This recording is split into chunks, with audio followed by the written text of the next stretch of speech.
Right, hello and welcome. Today is Thursday, April 30th. Thursday. All right. Today we'll be going over finals review number 8, which is on circuits. Finals. Ooh, this is zoomed out. And there you go.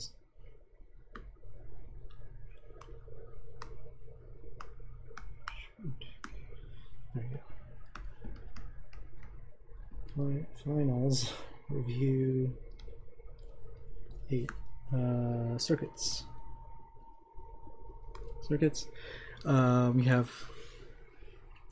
You have some homework due tomorrow, and this time I've made sure to separate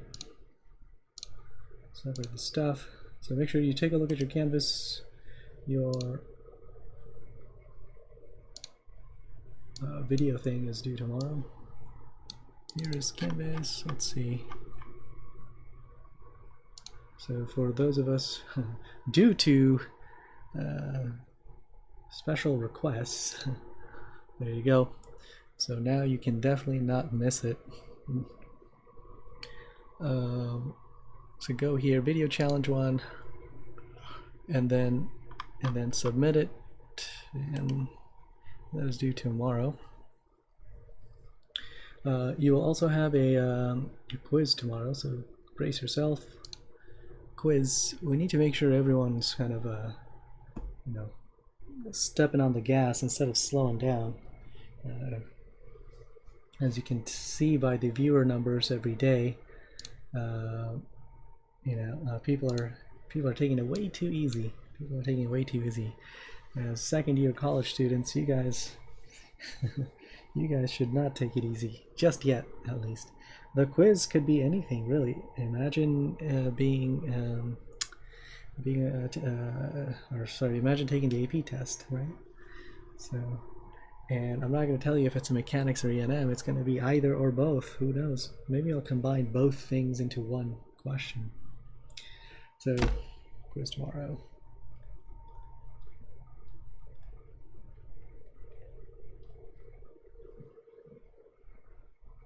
Yeah, but not everyone, right? Only the kids who can actually pull it off. And the problem is that we have plenty of people who think they can pull it off and only to fail, falling flat on their faces. And those are the students who kind of graduate with a degree and don't actually have a job. There are plenty of people who are highly qualified because apparently they have a degree, but you know what? No one gets hired because there's not enough jobs. You have to compete.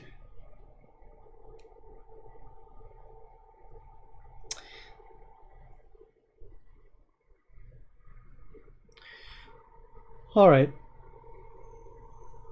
So anyway, and I guess the other thing is the biggest disappointment of all is that we still had people who tried to put things off until the last day with the mechanic stuff, and then they couldn't get it done. Now I saw some screenshots. Apparently, on their screen it says 30th. I don't know. I don't think we ever talked about extending it. I looked at my Canvas, April 17th. You can see under finals review number 1, it says EM MC due 422, mechanics MC due 429. If you watch the video when we actually assigned the assignment, we did say it was for April 29th. And now it is true that during the stream the dates were off, or at least there were no dates or something like that. But I did fix the dates, April 17th, and after that I did not mess with the dates, nor did anyone even ask for extensions or anything like that, right? And so we carried on, and some people, for some reason, their screen shows 30th, and then they logged in today. It says it's closed. Now I didn't pull any tricks on you, certainly not. But the fact that you thought that planning to do your homework on the last day qualifies or counts as planning is the issue, right? This is your second year taking the class with me. And if I still haven't taught you how to manage and break apart assignments and turn it into chunks and doing those chunks over the course of multiple days, then I suppose I failed. Okay? There should be no reason why you would run into these types of problems over and over and over. Even during the E&M thing, he said, "Oh no, the College Board site is down for maintenance." Wasn't that a lesson in itself? In that, perhaps I should do it earlier, because these types of things happen in real life as well. Let's say, for example, you're actually working and you have a project, there's a deadline, your clients need such and such, and you're like, you know what, I can get this done in a couple hours, let me just do it the day before the client needs it. And then you fall sick and you can't do it. Right? You have to be professional in everything that you do. Manage your time, manage your assignments, whatever it is, whether it's school or it's work or it's college. Right? You have chances of boosting your grade, that's fine, but these grades mean absolutely nothing if you haven't really learned the lesson. Okay? Someone who gets an A isn't necessarily someone who just did all the work and managed to turn things in before the deadline, etc., etc. It's about distinguishing yourself. Remember, this class is already the cream of the crop at our school, right? Believe it or not, we are the top of the line here, or top of the top, the best of the best. Yet you want to distinguish yourself among the students, and the true way to do that is to show your professionalism. Okay? The true value of that grade is really how you carry yourself. That's the only thing that's going to carry over as you move forward. After all, the second semester grade means absolutely nothing.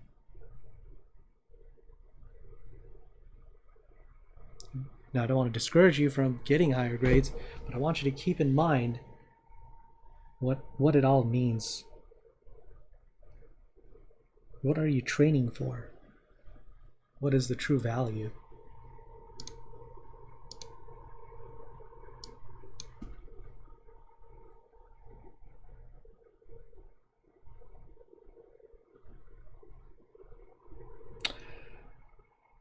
Circuits. That went too long. The only, I guess, loop. I mean, we did loop rules and stuff even last year, but let's start circuits with something else instead. But for mechanics, here is a wooden rod or wooden plank or whatever it is, some sort of bar, and it is attached via a spring, not a resistor, not an inductor, but a spring.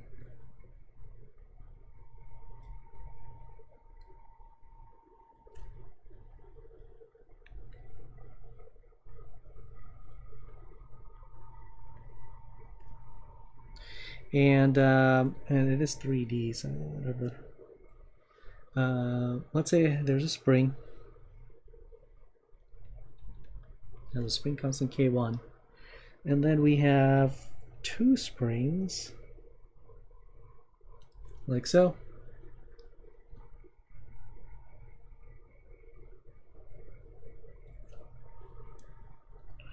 Attached to another beam, another plank.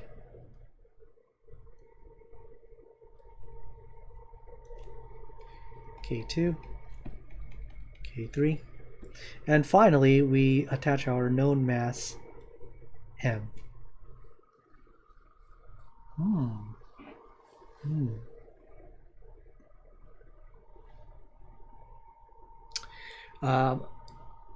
If K1 is greater than K2 is, well, I shouldn't do that. If, let's say the k's are, should we say they're the same? Yeah, let's say they're the same. K1 equals K2 equals K3. Rank the displacements. Oh.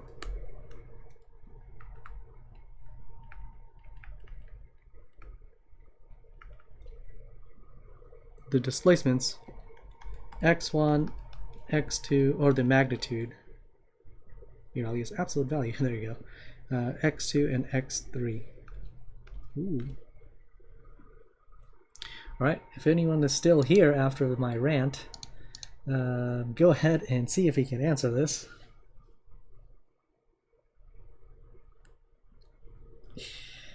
We have a spring, and then two springs in parallel.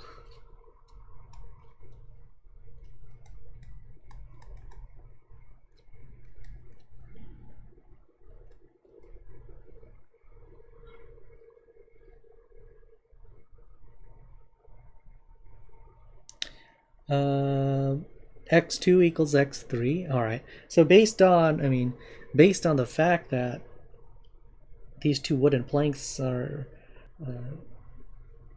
here, and these springs are sandwiched in between, right? X2 definitely has to equal x3. It'll stretch the same amount.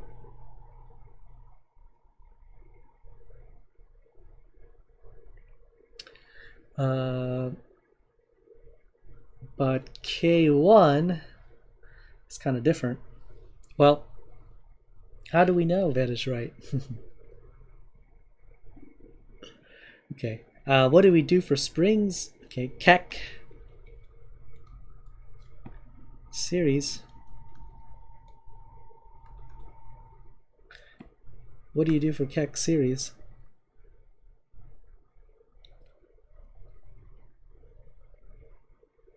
Yeah, series springs are like parallel resistors.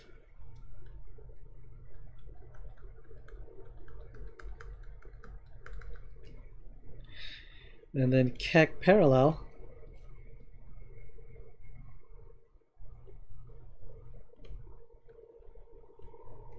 You can just add them.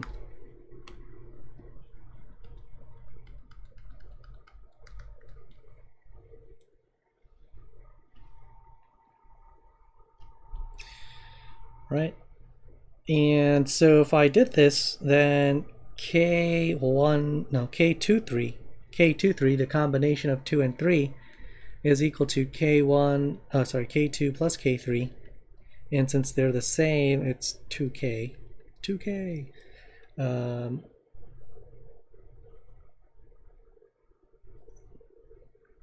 And so if I remodel this, we now have the same K1 up top.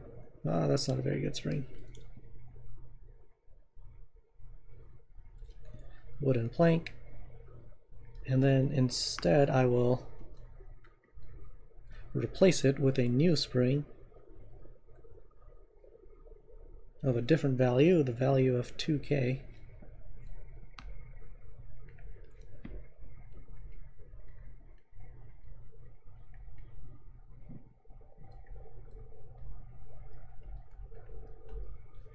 There we go. There are two dogs trying to outbark each other outside. Okay, interesting.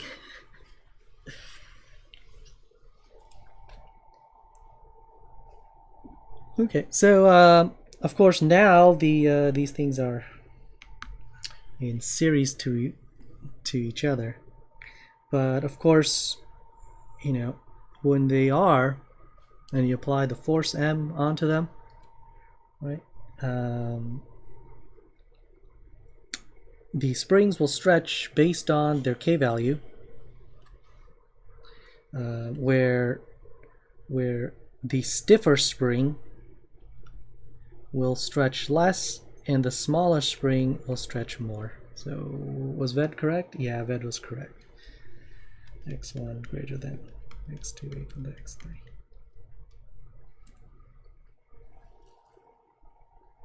Okay. When in parallel, the stretchiness is equal, right? That's because the force is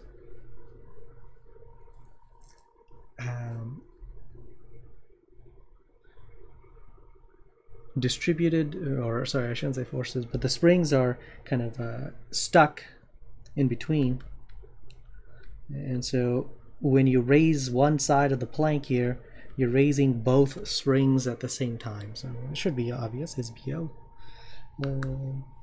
And these rules coincide with capacitors.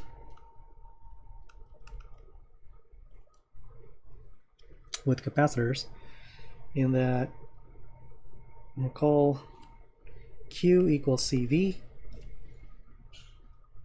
of course, and thus C is equal to Q over V.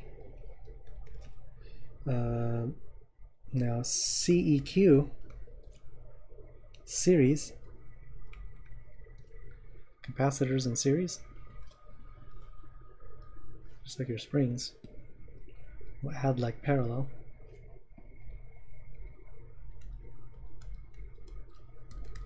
And CEQ for parallel will add linearly.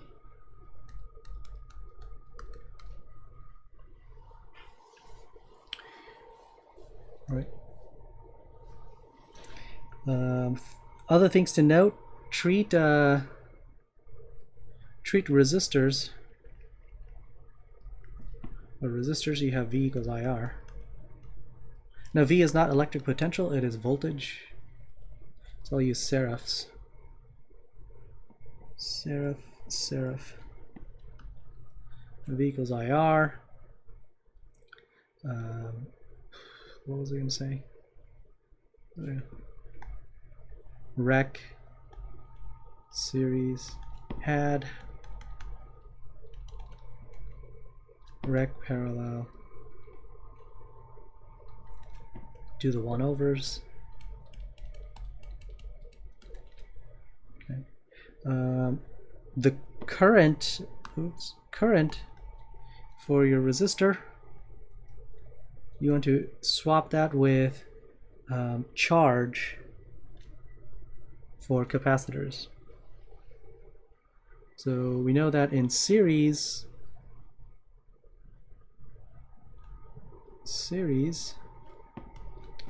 parallel, we need like a symbol for series. Well, in series, of course, current is all the same. In parallel, they add up to the total. And so with capacitors, same thing applies, but to charges.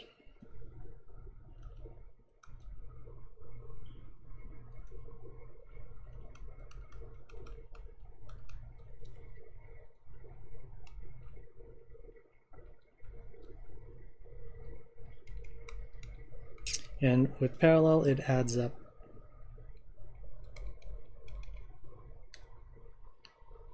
Okay. And that is because if I had a capacitor,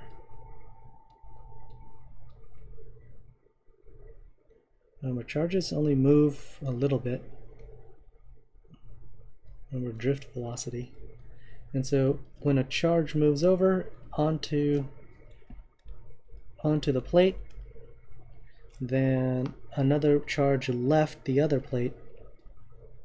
Similarly, if one charge goes in, then one charge over here has to go in, and one charge has to come out.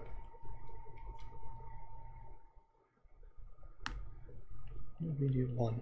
So this is plus 1, this side becomes minus 1, this side becomes plus 1, this side becomes minus 1. And so because only one charge moved in for both, therefore the charges should be equal. Now in parallel, it's going to be based on the capacitance of the of the capacitor. So how much the capacitor can hold will determine that. C1, C2.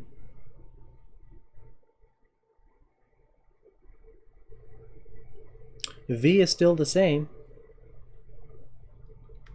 for parallel.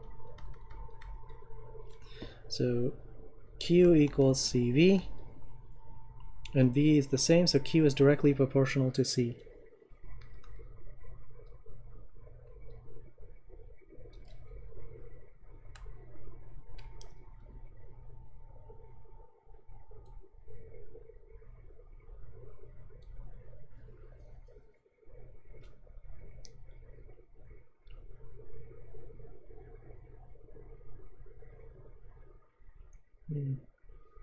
For series, you can use the perpendicular notation. Why? I need a new symbol. I like the double. I mean, the parallel is easy, right? But we need like a new one. But it's not perpendicular. I mean, perpendicular. Well, clearly not. Perpendicular is not necessarily opposite to parallel, right? What's opposite to parallel is anti-parallel. Ooh. And in this case, it is series. Series is opposite to parallel. You can make a circle. Now that is interesting. So, I mean, the circle is like a loop. It represents no beginning, no end. It just goes on forever.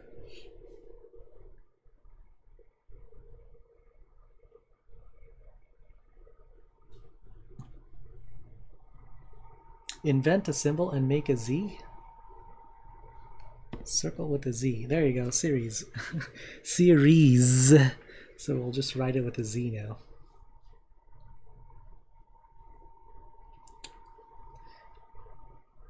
Dodecagon. What? Anyway, let's talk about like steady states and such. What did we do? Let's see.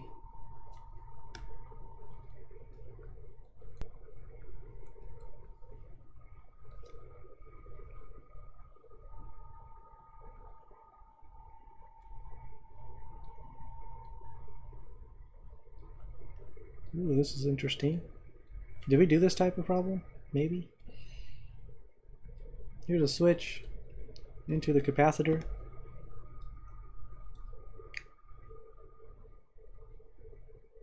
Oh, that was on a quiz, yeah.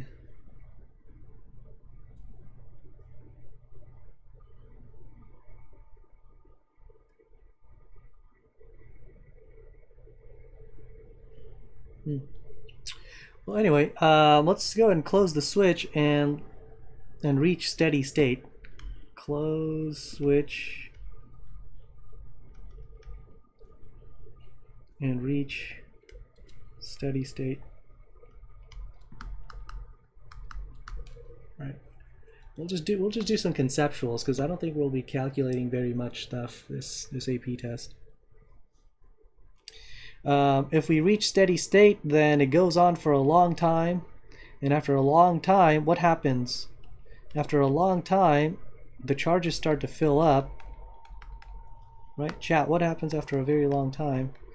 Well, the capacitor starts to fill up with charges, and then yeah, the voltage here, it's parallel, so this is epsilon, then the voltage here would be epsilon.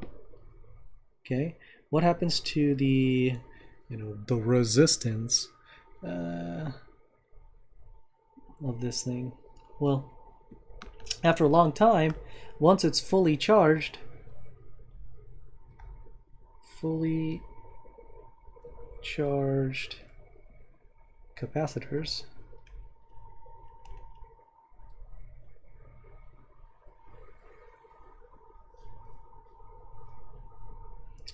fully charged capacitors are like infinite resistance, right? So now there's a break. So discharged capacitors are like a short circuit. So if we're fully charged, no current goes through here. I of the capacitor is 0.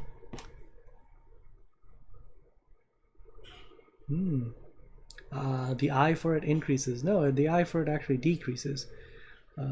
As you charge, the current keeps going towards 0, right? Because as it's fully charged, it's going towards infinite resistance. No, that is not true. Remember, let's go back. It says if I is 0, then voltage is 0, right? No, that is not true. Let's go back where we started. With resistors, you want to use Ohm's law, V equals IR. With capacitors, you want to use Q equals CV. Okay. So the voltage is what charge you have divided by the capacitance, the ability to hold the charge in the first place.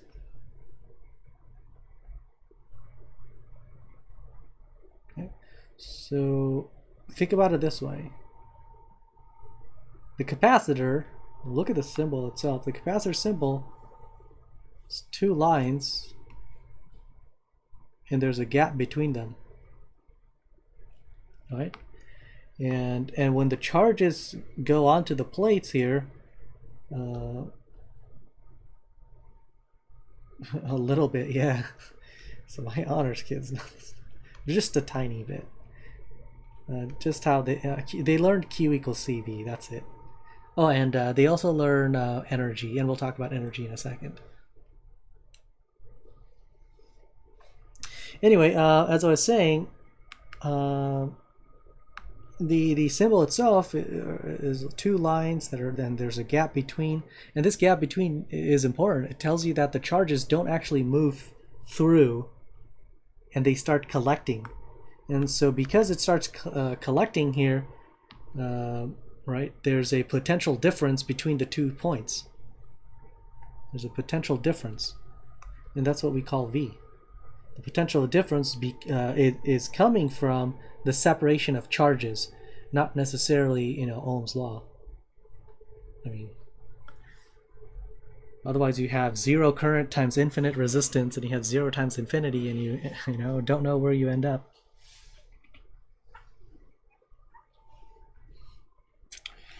All right, so after steady state, it's fully charged. We have reached infinite resistance, so the current is 0. The voltage is still epsilon. Okay, and the charge, the Q, is Q total, which is equal to Q equals CV. So C times epsilon.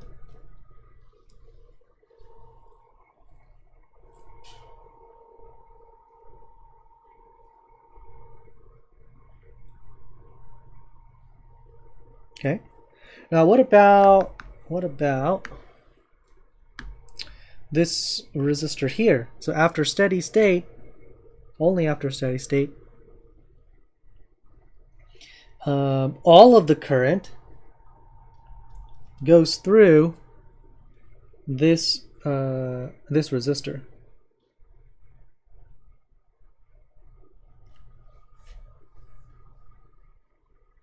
How much current? Well, it's just Ohm's law now. Epsilon over R.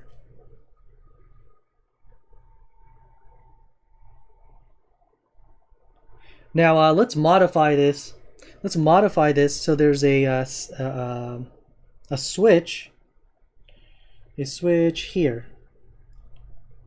Currently, this switch was always closed, but we will modify it so that this one is now open.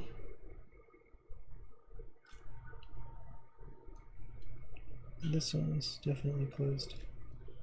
So after reaching steady state, we have now opened the second switch. right? So what happens now? Well, now the capacitor kind of acts like a battery. We're discharging the capacitor by opening the switch. We'll call this S2. This is S1. Cap is now discharging.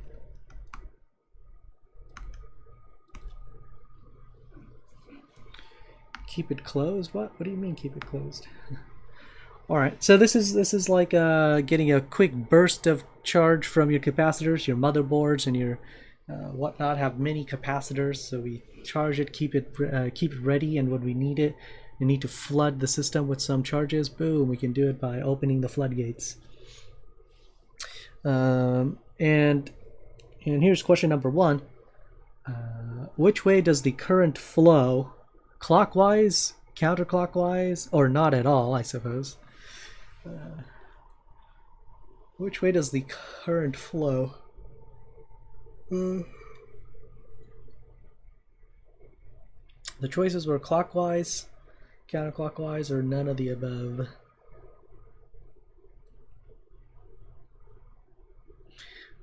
Torben says clockwise. AP1 student says counterclockwise. Who is right? We need more. We need more. We have 6 viewers at least. 6 viewers, God. Actually, I have more people in the chat than actual viewer count. Something is wrong with the viewer count.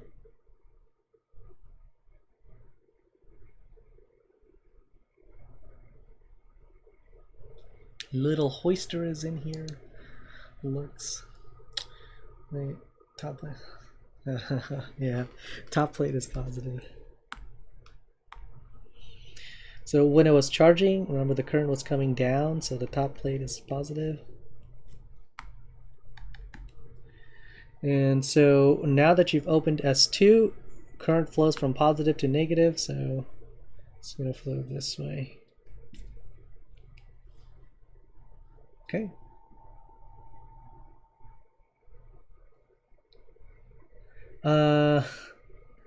¿Por qué no los dos? I want many that participate. I mean, our class is small to begin with. It makes me sad that they can't wake up at 11:15. Yeah, truly, like you guys have the best, like the best time slot, so you can sleep in as much as as much as you can. But if 11:15 is still hard, then that's really sad. Well, at least I'm sad. It makes me sad. All right. So notice how the direction of the current didn't really change for the resistor. The resistor was getting current. It is now getting current. How much current is it getting? How much current is it getting? Well, initially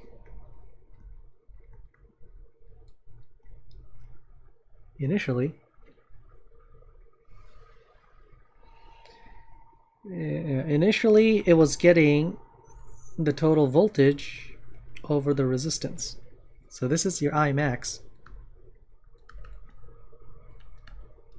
Well, we all know that I max decreases as a function of time. As you discharge the capacitor, there's less and less current. Yeah,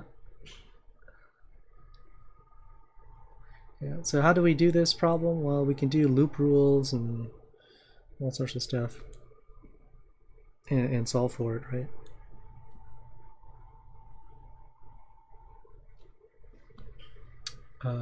Initially Q over C, yeah. So the max voltage of the capacitor is Q divided by C. And now we multiply by R in the denominator. So this is the maximum. And this would be Q total, Q tot. All right, how am I going to derive current as a function of time? How am I going to derive current as a function of time?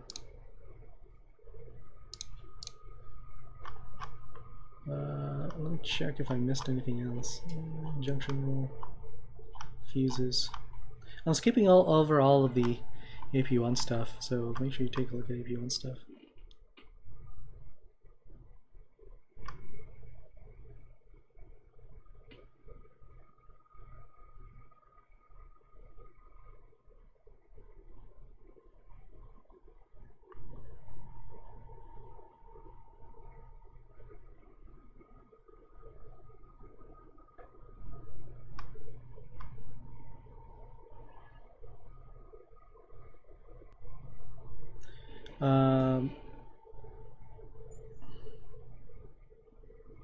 Well, we can do IR minus Q over C equals 0, like this.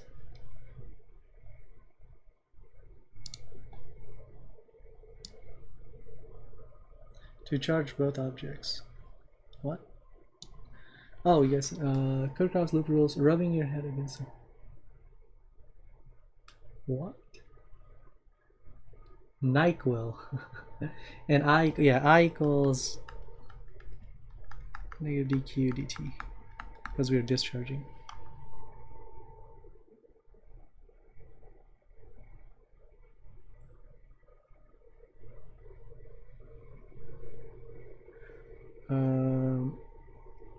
All right, so this gives us negative dq dt is equal to q over rc, right? And then just separate the variables and you're off to the races. We want multiply both sides by t, but we want the q to be on the same side. So we get dq over q is equal to dt, negative dt over rc. Typically we want the negative sign on, with the t, because we want a negative power for our exponential. So in a regular circuit, the charges are always changing. In a what do you mean regular circuit? I mean, the charge of the capacitor is changing. Initially we had Q total, but as the charge goes from one plate to the other, it decreases. Battery and resistor. Oh, okay. Yeah, with the battery, ideal battery here provides the same voltage forever, and so it pushes the same amount of current per second.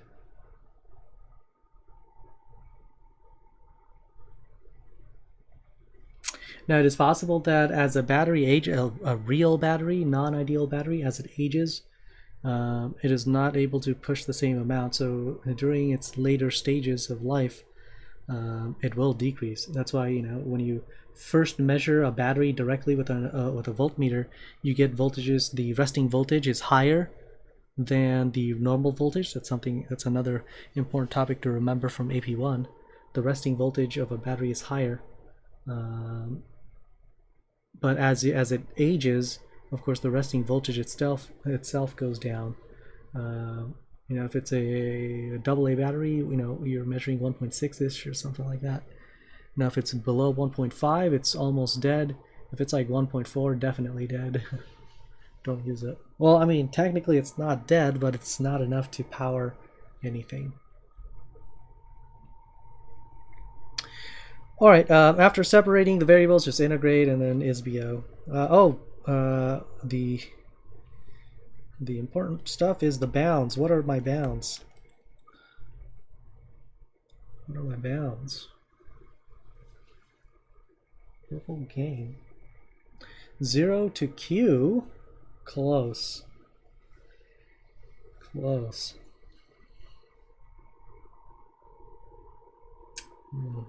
Okay, well, how about we start with time? Maybe that might be easier.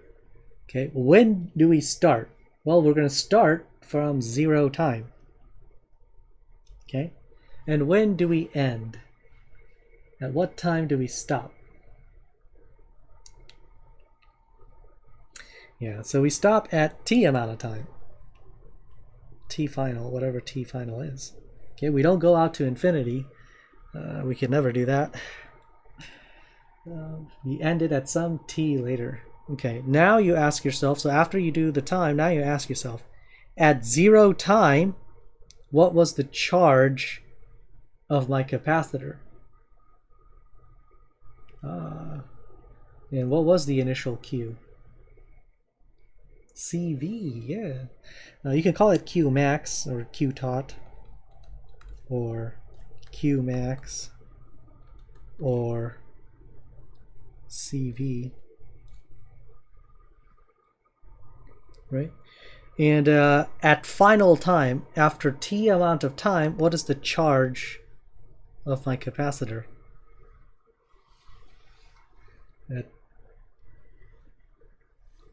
Well, it is it is Q. It is Q, where Q is actually Q as a function of time, Q of t.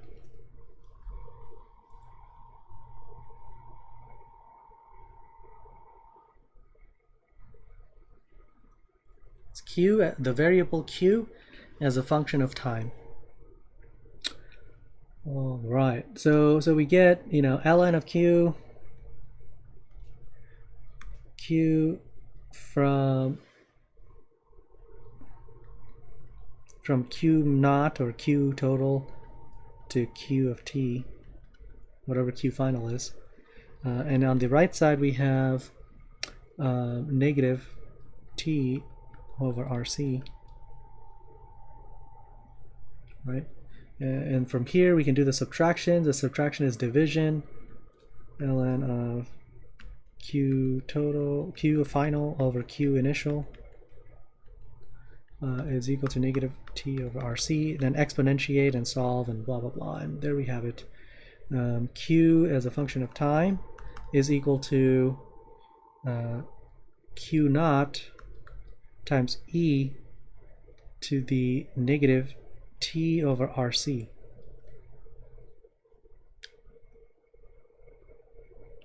Okay, what's our time constant?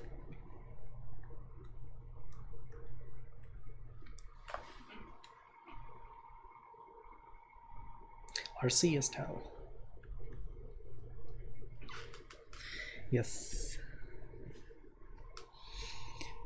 All right. So here's Q as a function of time. And I guess this is epsilon over C. Right.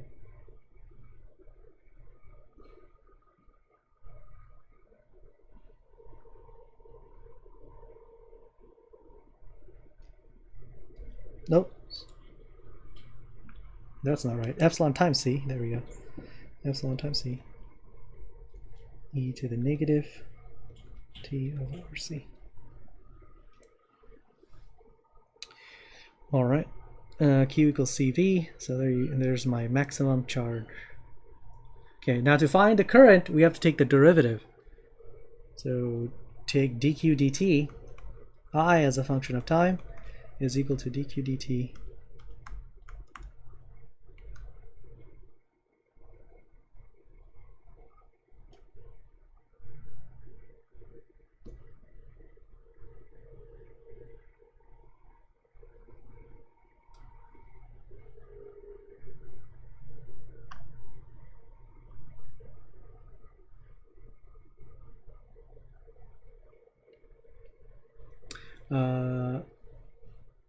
so we get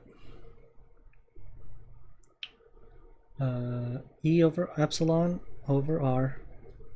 You know, put the power down, and then E to the x is E to the x, so negative D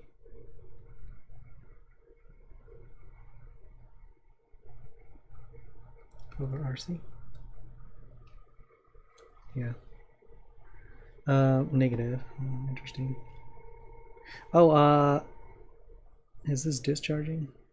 Yeah, it is discharging, so it's negative dq dt.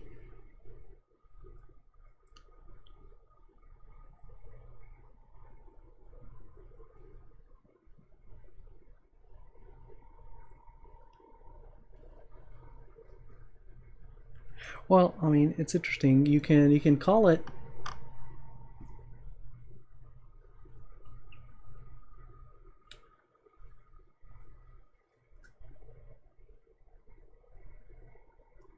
We're supposed to take the negative derivative. So the current as a function of time is just that. But we can call this I initial.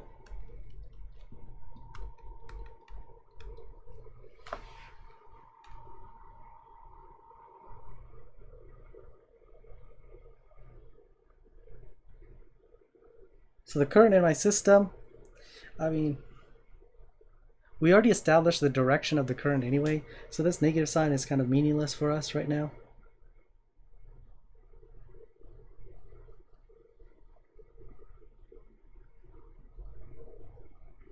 Yeah. But in any case, we go from maximum current to minimum current, which is 0. Question: how long does it take to decrease by 99.75%? How long does it take?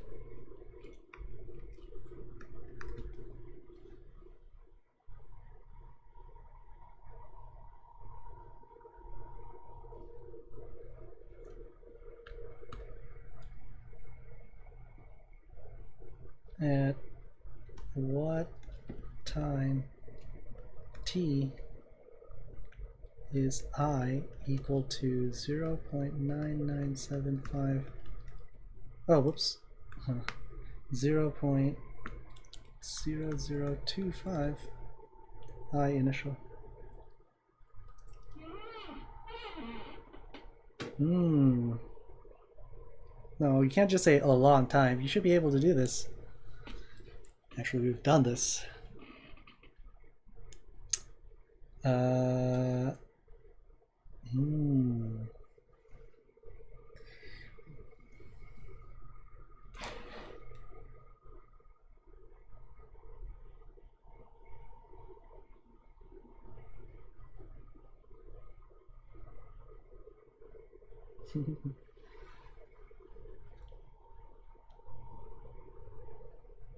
Six tau.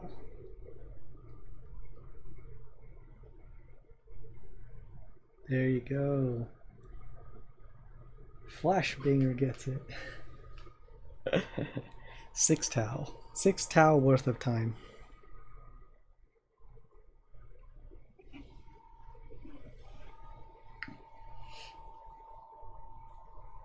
Just think about it this way. At t equal to tau, okay, we get I naught e to the negative tau over tau, which is I naught e to the negative 1, right? And what's I naught e to the negative 1?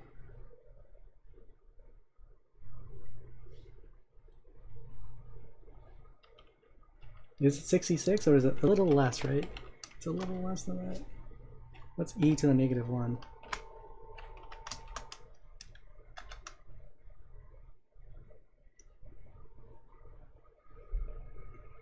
You lose 63 and 0.3 or something, right?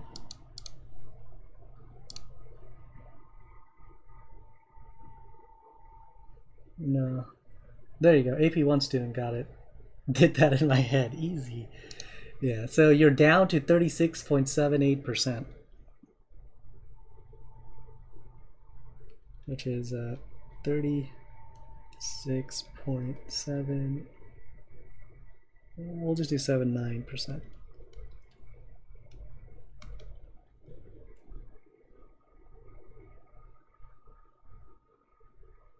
Yeah, e is the logarithmic e. The 2.718. Of course. So yeah, after 6 tau, 6 tau would give you I naught times e to the negative 6, and e to the negative 6 is 0.0025.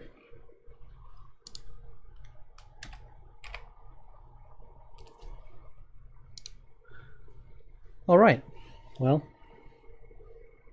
I suppose that is all for circuits. Thanks for tuning in.